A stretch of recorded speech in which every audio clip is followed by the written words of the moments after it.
এই তীব্র শীতে আপনি গলা ফাটিয়ে ইনকিলাব মঞ্চের যে সমাবেশ ছিল সেখানে সংহতি জানিয়েছেন এবং আমরা দেখতে পেয়েছি সেখানে আপনি আমাদের পার্শ্ববর্তী দেশ অর্থাৎ ভারতের প্রধানমন্ত্রী নরেন্দ্র মোদীকে নিয়ে স্লোগান দিয়েছেন, তাকে ফাদার অফ টেররিস্ট হিসেবে আখ্যায়িত করেছেন। তো আপনার কি মনে হয় যে তিনি তো আমাদের পার্শ্ববর্তী দেশের প্রধানমন্ত্রী, তাকে নিয়ে এই স্লোগান দেওয়ার কারণটা কি? আমরা জন্ম থেকে বা বুঝতে শেখার পর থেকে আমাদের কাছে কমন একটা স্ট্র্যাটেজি আমাদেরকে বোঝানো হয় যে ভারত বাংলাদেশের পরম বন্ধু। তাদের বন্ধুত্বটা কোথায়? বাংলাদেশের সাথে না আওয়ামী লীগের সাথে? তো এটার ক্লিয়ার একটা অ্যান্সার হচ্ছে আমরা আফটার রিভলিউশন কিন্তু আমরা পাইছি যে ভারত কখনোই বাংলাদেশের বন্ধু ছিল না, ভারত বন্ধু ছিল আওয়ামী লীগের।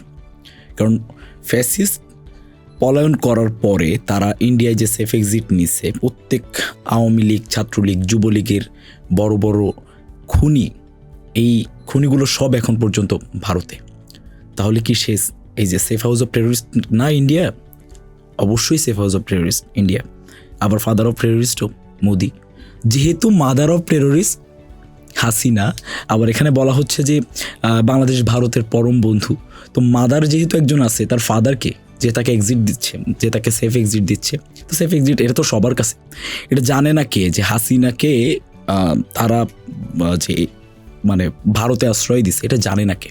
হাসিনার সহ উচ্চপদস্থ নেতারা এখন পর্যন্ত জুলাই বিপ্লবীদেরকে হত্যাযোগ্য করে তুলতেছে। সেই জায়গায় বসে তারা টেরোরিজম তারা চালাচ্ছে ওইখানে বসে ভারতের ইন্ধনে। তাহলে আমি তাকে ফাদার অফ টেররিস্ট বলবো না? অবশ্যই সে ফাদার অফ টেররিস্ট। এবং এটা বাংলাদেশের সকল আপামর জনগণ হয়তো বা এতদিনে বুঝতে পারছে। আমরা দেখেছি আপনি আরও স্লোগান দিচ্ছিলেন যে আয়রে মোদি দেখে যা, আইতাছে তোর বাপেরা, এই টাইপের স্লোগান দিয়েছিলেন, যে কারণে আনন্দবাজার পত্রিকা কিন্তু আপনাকে একটা ফিচার করেছে বা আপনাকে নিয়ে লেখালেখি করেছে। এটা নিয়ে আপনার কোনো মন্তব্য আছে কিনা?